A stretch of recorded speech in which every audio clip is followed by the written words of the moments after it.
faithfully delivering value, interpreting great books from around the world. Hi, this is Sally's Book Talk. I'm your host. Today, Zhang Lan will interpret for you a book called From Good to Great. Now, the core question this book addresses is how to elevate a company from good to great. The author is Jim Collins. Early in his career, he taught at Stanford Business School. Later, he held senior roles like manager and CEO at companies such as Starbucks, Time Inc., Merrill Lynch, and McKinsey. He also authored a bestseller titled Built to Last. Collins firmly believes that great companies have fundamental laws akin to physics that never change. If you uncover these laws and apply them, you're sure to build a great company. The aim of this book is to uncover the shared laws behind companies that leaped from good to great. To answer that, we first need to define what a company that leaped from good to great looks like. Collins established three key criteria. First is high performance, meaning the company's stock returns must be at least 3 times the market average. This performance exceeds that of many top-tier companies. For instance, companies like Boeing and General Electric typically achieve about 2.5 times the market average. The second criterion is sustained triple performance over at least 15 years. Short-lived successes don't cut it for excellence. They believe true excellence stems from long-term high performance. The third key point is the inflection point. On the company's performance graph, there needs to be a distinct turning point. Before that point, the curve might be declining or stagnant, but after that point, it soars dramatically, showing the leap from good to great. These three criteria aren't sufficient. Collins, seeking the core laws, added another, the pattern, meaning the approach these companies took to go from good to great had to be unique. That if the entire industry followed suit, it wouldn't be worth studying. Eventually, Collins found 11 companies that made the leap, like Abbott, Gillette, Kimberly-Clark, Nutrico, Walgreens, and so on. To compare the patterns, we also need some companies as benchmarks. So Collins found 17 more companies. These companies are usually direct competitors. They have similar conditions, operate in the same industry, and share comparable resources and opportunities. But in the end, the results differ. Some collapsed, while others only had short-term growth similar to Built to Last. This book involved 20 to 30 researchers spending a full 5 years to complete. Thus, the book uses a very rigorous research method, gathering extensive primary data, and the conclusions are time-tested. However, this book isn't a dense academic read. It's a very concise and practical business bestseller. In 2002, Forbes magazine named it one of the 20 most influential business books of the 20th century. That's all for the background of this book. Next, let's explore the main content of the book. The book is structured around a model that Collins calls the flywheel model. And what does it mean? It means the process from good to great is like pushing a wheel round and round. After building enough momentum, it takes off. So, the flywheel model is actually an analytical framework for achieving exceptional performance. We can understand it from 3 levels. The first level is seeing it as a performance curve with an inflection point in the middle. Before that is building momentum, and after is achieving the leap. So the inflection point is the watershed. The second level is focusing on the 6 driving factors of performance. It's these 6 factors that drive companies into the third level, which is the operation of the flywheel. But the flywheel could soar up or fall down. How do we choose? That depends on the overall performance of these 6 factors. All right, let's now interpret each of these 6 factors. The first factor is the level 5 leader. What is a level 5 leader? Collins divides leaders into 5 levels, from lowest to highest: highly capable individual, contributing team member, competent manager, effective leader, and level 5 leader.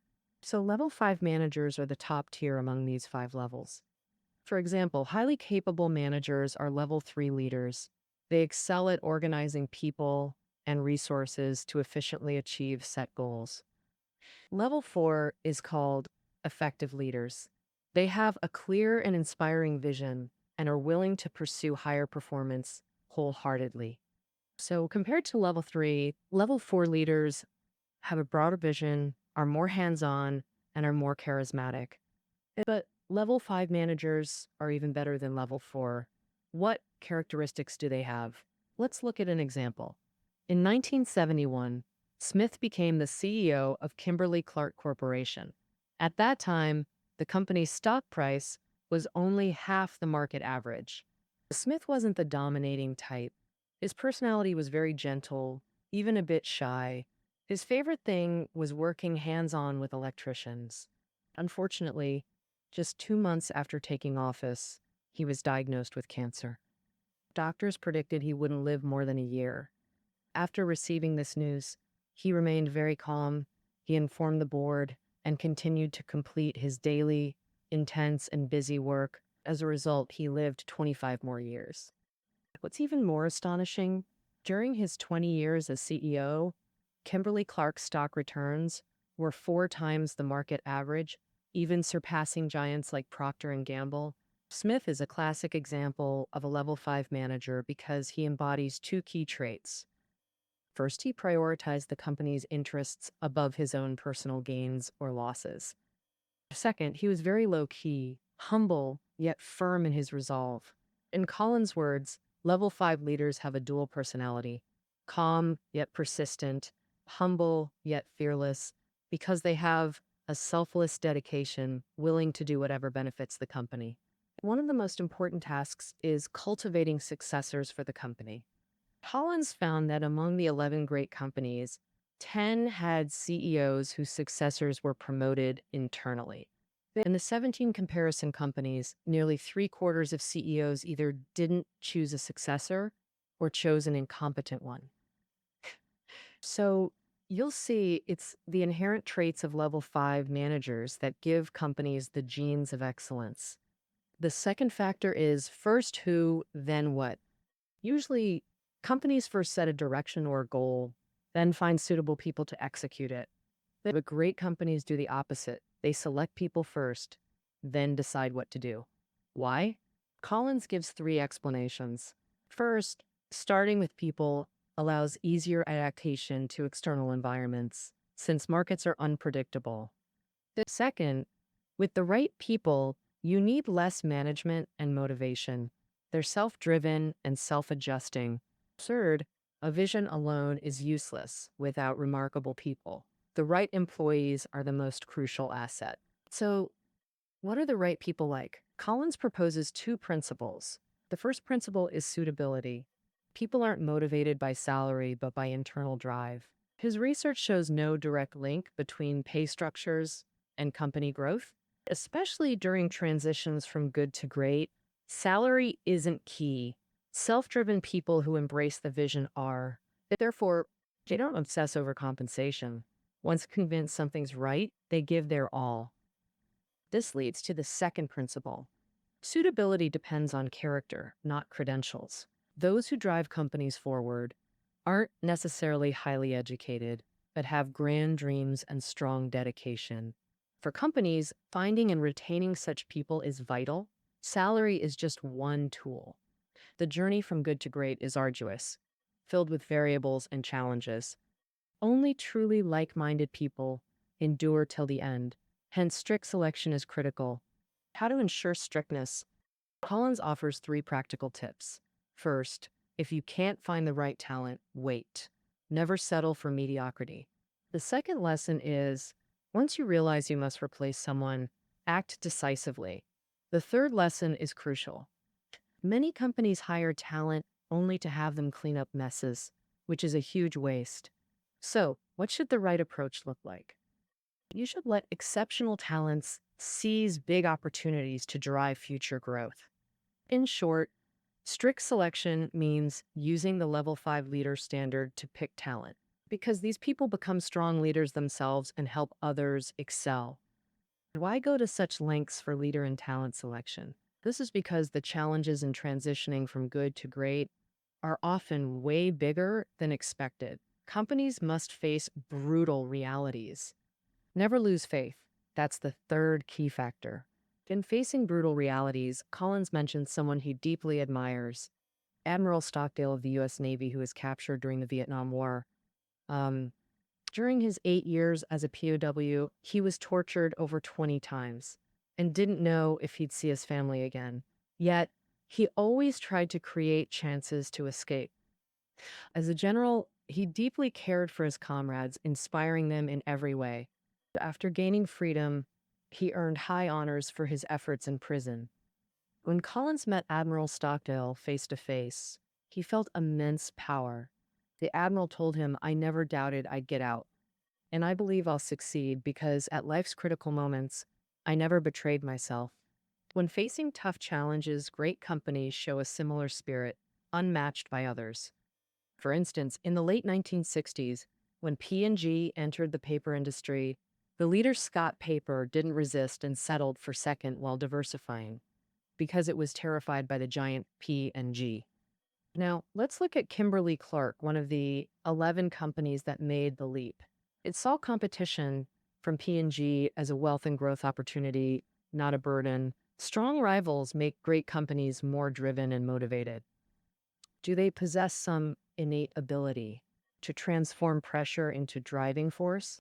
In fact, all 11 great companies selected by Collins experienced various setbacks.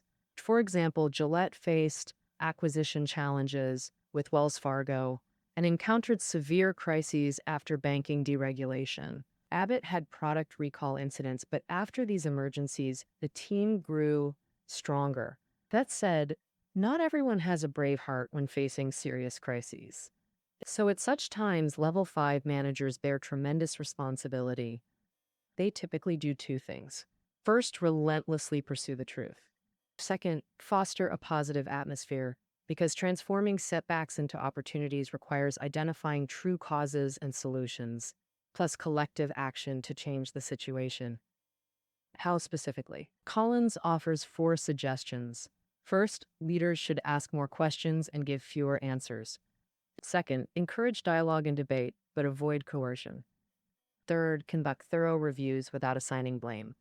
Fourth, establish a red flag mechanism. Employees can alert leaders by raising red flags to voice doubts and objections. Leaders cannot ignore these suggestions. The sole purpose is ensuring every voice is heard. Since it's a shared crisis, everyone must contribute. Collective problem solving has always been the most effective way through crises. As team leaders, remember Admiral Stockdale's words. You must confront life's cruelest realities, whatever they are. So far, we've covered half the journey from good to great. Finding level 5 managers who then find the right people. Then together face brutal realities and build unwavering faith. These 3 elements lay a solid foundation for takeoff. But achieving rapid growth depends on the 4th step, the hedgehog concept. Why is it called the hedgehog concept? This starts with the difference between hedgehogs and foxes. Everyone knows foxes are cunning. Their survival strategy is opportunistic, pursuing many goals simultaneously. Hedgehogs curl into a ball, using their spines against all dangers. If the fox's strategy is knowing countless tricks, the hedgehog masters just one to perfection. So the hedgehog concept means that no matter how the external environment changes, companies survive using a simple yet effective approach. In Collins' words, the hedgehog concept requires companies to distill the complex economic world into one core principle guiding their development. To find their hedgehog concept, companies must answer 3 questions. First, what can you be the best at globally? Equally important, what can't you be best at? This reflection helps companies identify their true strengths.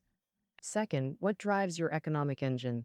We know business is an economic system, and companies are profit-making machines. You need to find the fundamental driver. That means discerning the truly critical economic indicator. This single indicator must sustainably power your profit system. Third, what are you deeply passionate about? Discovering true inner passion unleashes tremendous drive. The intersection of these three questions forms your hedgehog concept. For example, in the 1960s, Abbott got 99% revenue from drugs, but realized other pharma companies' R&D surpassed theirs. They couldn't be world's best, but they saw opportunity to become number one in cost-effective health products. So they shifted focus to health products. Gillette believed they could make the best daily essentials with cutting-edge tech, aiming to be top global consumer brand, finding their strength and making it their mission. Next, companies must identify the fundamental economic indicator to achieve this goal. Take Walgreens pharmacy chain. Aiming to be most convenient, they maximized accessibility. They moved all stores to high-traffic corners and clustered locations densely. For instance, in one San Francisco neighborhood, they opened 9 stores within 1 square mile.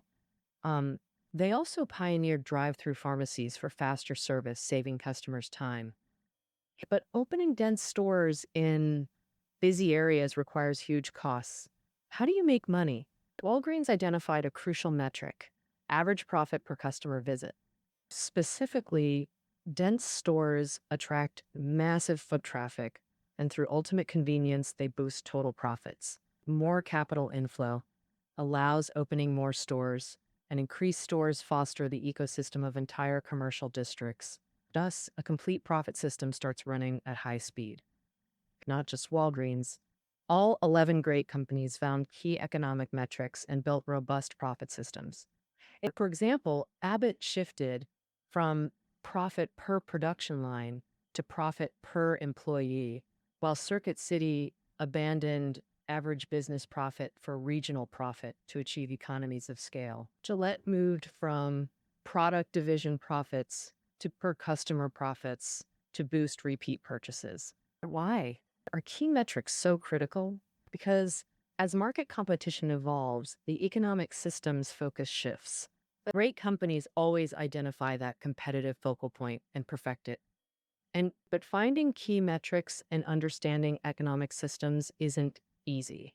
Per Collins research, the 11 companies took 4 years on average.